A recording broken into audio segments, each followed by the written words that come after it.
Okay dear student, आज हम atomic spectra में एक्सरे को स्टडी करने जा रहे हैं।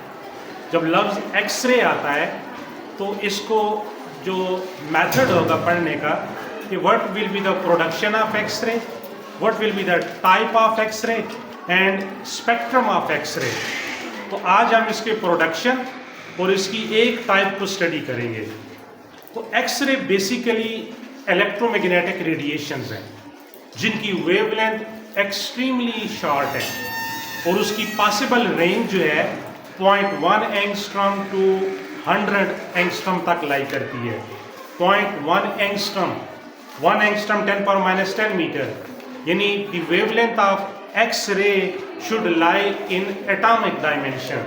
एटम की डायमेंशन 1 एंगस्ट्रॉम है ना, तो एक्स रे की वेवलेंथ एटम की डायमेंशन में लाई करेगी, साइज ऑफ एन एटम के इक्विवेलेंट होगी और उसकी पॉसिबल रेंज 0.1 एंगस्ट्रॉम से 100 एंगस्ट्रॉम तक हो सकती है।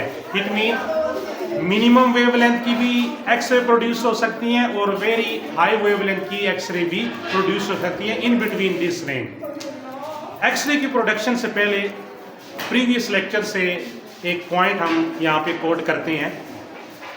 फोटो इलेक्ट्रिक इफेक्ट जो था, फोटो इमिशन का प्रोसेस, उसमें ऐसा था कि हमारे पास एक टारगेट मेटल थी जिस पे हमने एक फोटॉन फॉल किया, लाइट रे फॉल की सूटेबल फ्रीक्वेंसी की। जब लाइट रे सूटेबल फ्रीक्वेंसी और एनर्जी की टारगेट मेटल पे फॉल करती है तो मेटल्स के अंदर जो फ्री इलेक्ट्रॉन होते हैं वो इजेक्ट हो जाते हैं। इन इलेक्ट्रॉन्स को कहा गया फोटो इलेक्ट्रॉन और इस प्रोसेस को क्या कहा गया था? Photo electric effect. एक्सरे में ऐसा होगा कि high energy incident charge particle से इलेक्ट्रॉन, इसको हम किसी टारगेट मेटल पे फॉल करेंगे। टारगेट मेटल आने वाले इनकमिंग इलेक्ट्रॉन को स्लो डाउन करेगा, डिसेलेरेट करेगा और as a result package of waves in the form of electromagnetic radiation output के तौर पे आपको मिलेगा। इन पैकेज ऑफ वेव्स को या इन इलेक्ट्रोमैग्नेटिक रेडिएशन को एक्सरे फोटॉन का नाम दिया गया। तो वहां फोटॉन आउटपुट में क्या दे रही हैं? इलेक्ट्रॉन। एक्सरे में इलेक्ट्रॉन्स क्या दे रही हैं? फोटॉन दे रही हैं। तो इस तरह ये रिवर्स प्रोसेस हुआ ना, यानी X-ray is the reverse process of photo electric effect. तो ये ड्यूरिंग लेक्चर एक्सप्लेन हो जाएगा। तो एक्सरे को फर्स्ट टाइम 1895 में एक जर्मन साइंटिस्ट था डॉक्टर रोंजन, उसने डिस्कवर किया। इंटेंशनली वो स्टडी कर रहा था कैथोड रे एक्सपेरिमेंट के अंदर, कैथोड रे की एग्जामिनेशन या इन्वेस्टिगेशन कर रहा था डिस्चार्ज ट्यूब में, और सामने स्क्रीन थी प्लाटिनो साइनाइड, बेरियम प्लाटिनो साइनाइड की स्क्रीन थी। तो ड्यूरिंग एग्जामिनेशन इन्वेस्टिगेशन इस साइंटिस्ट का, रोंजन का हाथ जो है वो जहां से कैथोड रे एमिट हो रही थी उसके रास्ते में आया और स्क्रीन के ऊपर उसकी उंगलियों का इमेज बन गया, फिंगर टिप्स। जिस तरह एक्सरे इमेज देखे है ना आपने, बोन्स का होता है, various parts of the body का आप लोग लेते हैं, तो फिंगर टिप्स का इमेज बन गया। तो उसने सोचा कि ये कैथोड रे एक्सपेरिमेंट में कैथोड रे के साथ कुछ इनविजिबल रेडिएशन भी इमिट हो रही हैं, लेकिन वो उस वक्त उनका ऑरिजिन और उनको डिटेक्ट नहीं कर सका। समझ गया था कि सम unknown invisible radiation is also emitted out during cathode ray experiment.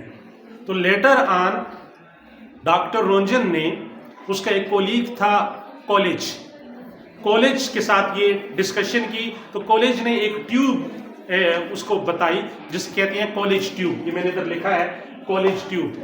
ये एक एवेक्यूएटेड ट्यूब होती है जिसमें उन्होंने एक्सरे को प्रोड्यूस किया रोंजन ने। अब कैसे प्रोड्यूस किया, डेफिनेशन में बाद में बताता हूं, पहले प्रोडक्शन की तरफ आती है। तो फर्स्ट ऑफ ऑल हम इसके प्रोडक्शन को स्टडी करते हैं कि क्या है। एक्सपेरिमेंटल सेटअप को देखें जरा गौर से। यहाँ पे ये सारे की सारी जो अरेंजमेंट है, ये एक एवेक्यूएटेड ग्लास ट्यूब है।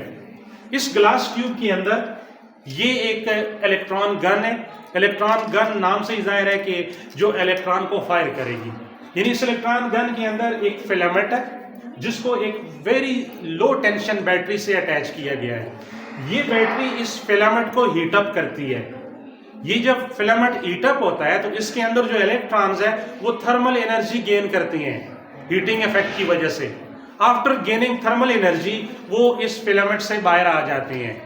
इन इलेक्ट्रॉनों को कहते हैं थर्मल इलेक्ट्रॉन और इस प्रोसेस को कहा जाता है थर्मियोनिक एमिशन, यानी वो प्रोसेस जिस प्रोसेस में इलेक्ट्रॉन्स किसी मेटल से एस्केप आउट होके बाहर आ जाएं बाय गेनिंग थर्मल एनर्जी, इसे हम क्या कहेंगे? Thermionic emission process. और ये इलेक्ट्रॉन कौन से हो जाएंगे? थर्मल इलेक्ट्रॉन, लो काइनेटिक एनर्जी वाले इलेक्ट्रॉन। जिस तरह गैस मॉलिक्यूल्स की रूम टेम्परेचर पे काइनेटिक एनर्जी जो होती है हम इन्हें कहते हैं थर्मल मोशन। थर्मल मॉलिक्यूल्स, ये जो गैस मॉलिक्यूल्स की काइनेटिक एनर्जी होती है एट रूम टेम्परेचर, तो ये वेरी लो काइनेटिक एनर्जी वाले इलेक्ट्रॉन यहाँ से प्रोड्यूस होंगे, बाहर आ गए। अब सामने हैवी टारगेट मेटल है जिसको एनोड कहा गया है। क्यों? जब इलेक्ट्रॉन एमिट होंगे, देखें लो टेंशन बैटरी से आपने इलेक्ट्रॉनों को हीट अप प्रोसेस के तहत प्रोड्यूस कर लिया। अब ये सामने टारगेट है, ये एक मेटल है, हैवी टारगेट है। हैवी टारगेट से मुराद ये है कि इसका एटॉमिक नंबर बहुत ग्रेटर है। और अमूमन जिन मेटल्स को चूज किया गया है, टंगस्टन, मोलिब्डेनियम, प्लेटियम, इस तरह की मेटल्स हैं जिनका एटॉमिक नंबर बहुत ग्रेटर है। तो जाहिर है जब एटॉमिक नंबर ग्रेटर होगा तो ऑर्बिट में इलेक्ट्रॉन ज्यादा होंगे और न्यूक्लियस में प्रोटॉन डेंसिटी भी ज्यादा होगी। और ये रोटेटिंग टारगेट है, ये रोटेट कर रहा है। तो अब टारगेट और एमिटेड इलेक्ट्रॉन्स के दरमियान very high voltage signal apply किए गए हैं। ये जो हाई वोल्टेज अप्लाई की गई है इसे कहते हैं एक्सेलरेटिंग वोल्टेज या ऑपरेटेड वोल्टेज। और इसकी जो रेंज है 30 kV टू 100 kV, यानी 30,000 वोल्ट से लेके 100,000 वोल्ट तक आपने वोल्टेज अप्लाई की है। तो थिंक अबाउट, जब ये वोल्टेज आप इलेक्ट्रॉन्स को देंगे तो वो जो काइनेटिक एनर्जी गेन करेंगे वो कितनी होगी? यही डिजिट होगा, सिर्फ के साथ ई लगा दोगे। प्रीवियस लेक्चर में मैंने बताया था कि वोल्टेज के साथ ई का इजाफा करो तो electron volt is the unit of energy. तो possible range of kinetic energy कितनी हो जाएगी? 30 kilo electron volt up to 100 kilo electron volt, very high kinetic energy वाले इलेक्ट्रॉन। तो पता ये चला इलेक्ट्रॉन प्रोड्यूस्ड हुए आफ्टर प्रोडक्शन। ये तो डिफरेंट डायरेक्शन में, मतलब कि ये इधर भी प्रोड्यूस हो रही है, अपवर्ड डाउनवर्ड हर तरफ प्रोड्यूस्ड होंगे।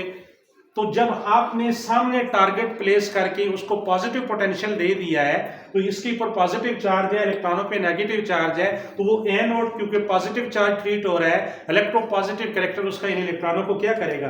अट्रैक्ट करेगा। तो ये एलाइन अप हो जाएंगे और इनकी काइनेटिक एनर्जी क्या होगी?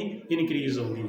तो जब ये हाई काइनेटिक एनर्जी वाले इलेक्ट्रॉन सडनली टारगेट मेटल पे जाके फॉल करती हैं, स्लो डाउन हो जाती हैं, डिसेलरेट हो जाती हैं, इनकी काइनेटिक एनर्जी में चेंज आ जाती है।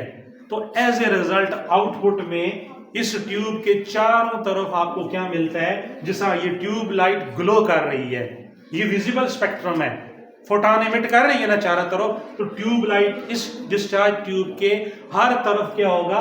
डिटेक्टर हमें बता दिया, क्योंकि एक्सरे को नेकेड आई नहीं डिटेक्ट कर सकती, इधर रोटेटिंग डिटेक्टर है, वो डिटेक्टर डिटेक्ट करता है कि जब इलेक्ट्रॉन हाई काइनेटिक एनर्जी वाले सडनली टारगेट मेटल के पास जाके स्लो डाउन होती हैं, package of rays of electromagnetic radiation are produced called x-ray.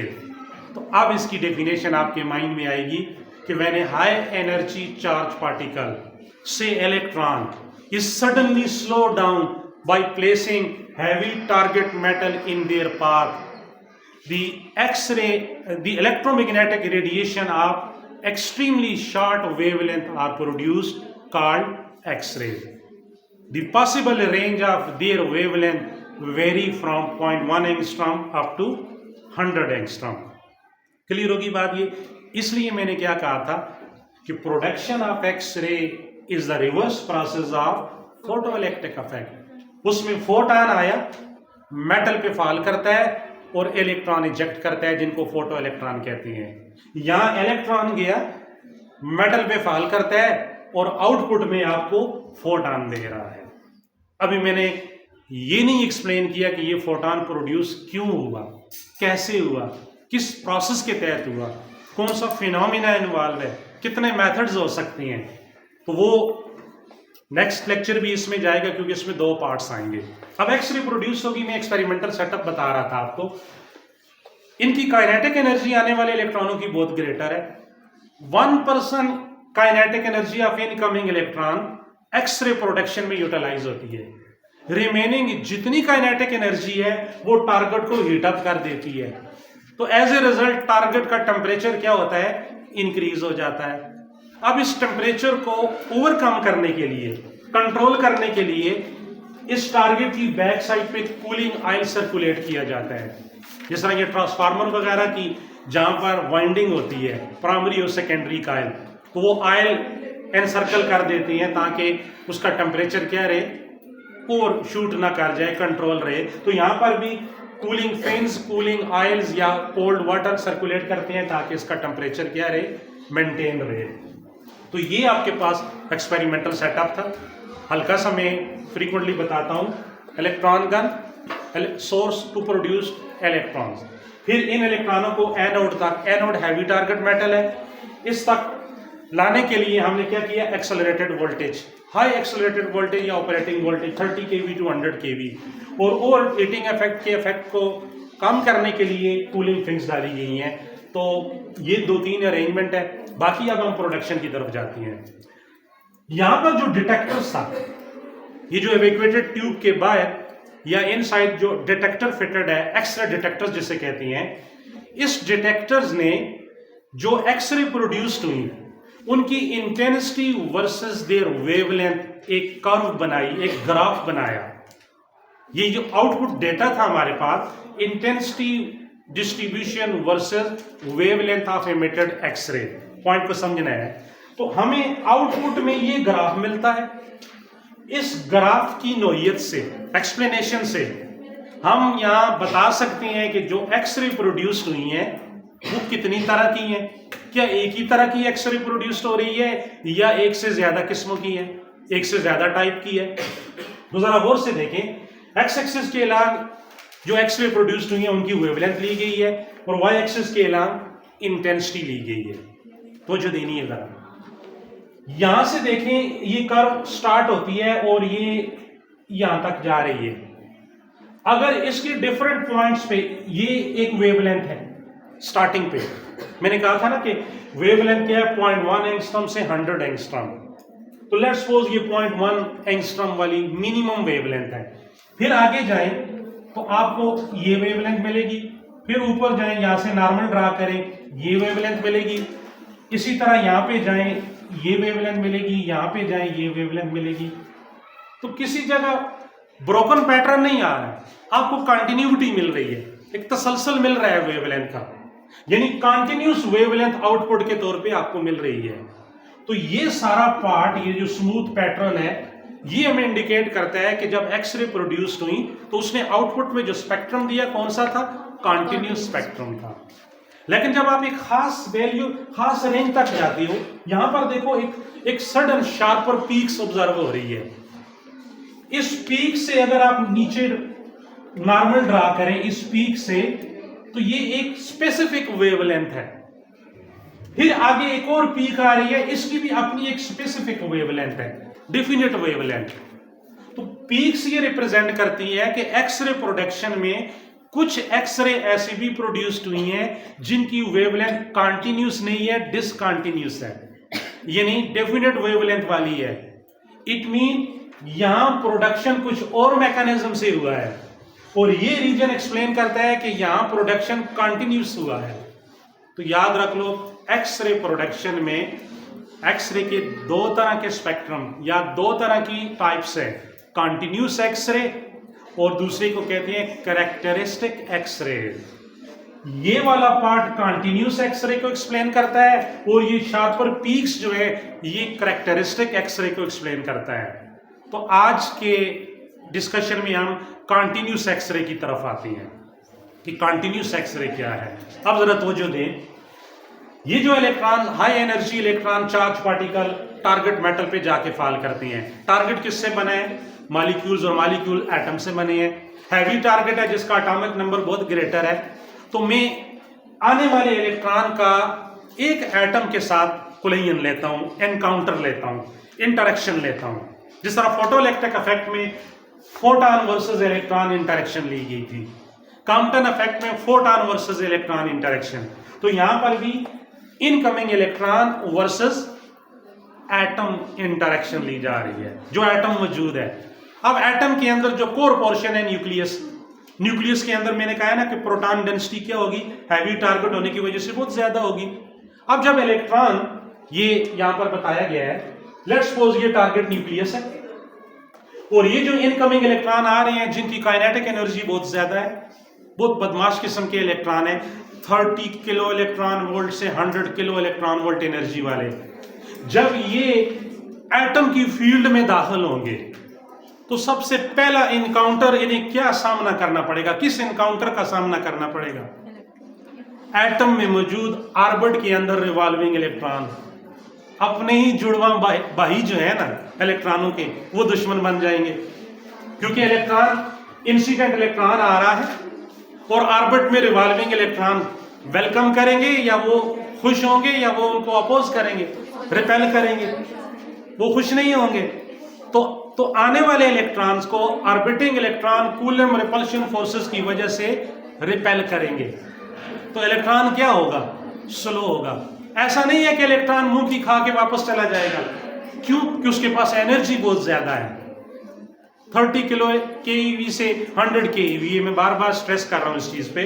Electron slow हो रहा है, ठीक है, उसको रेजिस्टेंस का सामना है, अपोजिशन का सामना है, ठीक है, चोटें लग रही हैं उस पर, लेकिन वो बर्दाश्त कर रहा है और आहिस्ता आहिस्ता आगे जा रहा है, लेकिन काइनेटिक एनर्जी लॉस कर रहा है। क्लियर होगी बात ये? अब इलेक्ट्रॉन को कुछ स्पेस ऐसी मिल गई, क्योंकि ऑर्बिट में इलेक्ट्रॉन तो किसी जगह पाया जाता है ना, बहुत सारी स्पेसेस ऐसी होती हैं जहां पर इलेक्ट्रॉन नहीं होता, तो इट मीन जो इनकमिंग इलेक्ट्रॉन है उसको कुछ स्पेसेस ऐसी मिल जाएगी कि जहां से वो इनसाइड न्यूक्लियस के करीब जाएगा। अब न्यूक्लियस के करीब जब जाएगा तो न्यूक्लियस में उसको वेलकम करने वाले ऑपोजिटली चार्ज पार्टिकल प्रोटॉन मौजूद है, वो कलेक्टिवली एक छोटे से रीजन में पड़े होंगे। हैवी टारगेट रखने से जो न्यूक्लियस के अंदर प्रोटॉन 80 to 90 to 100 प्रोटॉन्स होंगे, ये तमाम के तमाम कलेक्टिवली आने वाले इलेक्ट्रॉन को क्या करेंगे? अपनी तरफ अट्रैक्ट करेंगे। तो देखें, इलेक्ट्रॉन यूं आना चाह रहा था, लेकिन इन प्रोटॉनों की ख्वाहिश की वजह से, अट्रैक्टिव फोर्सेस की वजह से, इसने अपनी डायरेक्शन ऑफ मोशन को क्या किया? चेंज कर लिया। This is deflected electron. तो ये स्लो डाउन हो गया ना। जब इलेक्ट्रॉन चार्ज पार्टिकल स्लो होता है, क्लासिकल इलेक्ट्रोमैग्नेटिक वेव थ्योरी क्या कहती है? एवरी एक्सेलरेटेड और decelerated charge particle should emit radiation continuously in the form of wave. इस चीज को किसने बताया था? मैक्सवेल ने 1865 में, जो मैक्सवेल इक्वेशन दी थी। इलेक्ट्रोमैग्नेटिक रेडिएशन का जो ऑरिजिन ही था, जो काज था, वो क्या था? एक्सेलरेटिंग चार्ज पार्टिकल और डिसेलरेटिंग चार्ज पार्टिकल।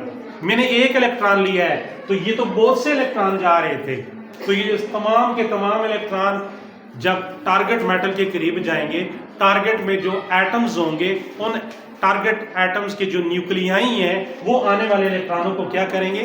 स्लो डाउन करेंगे। उनकी काइनेटिक एनर्जी कम होगी। जब काइनेटिक एनर्जी कम होगी, लेट्स सपोज जो इंसिडेंट काइनेटिक एनर्जी थी वो KE थी, ये स्लो डाउन होके आफ्टर सिंगल इनकाउंटर के बाद लेट्स सपोज ये रेस्ट पे आ गया, तो इसकी kinetic final kinetic energy prime. Point को समझना है जरा। मैं रेंज लेता हूं 30 किलो इलेक्ट्रॉन वोल्ट, ये रेंज लेता हूं। जिस वक्त ये एंटर हुआ, इसके पास एनर्जी क्या थी? 30 keV।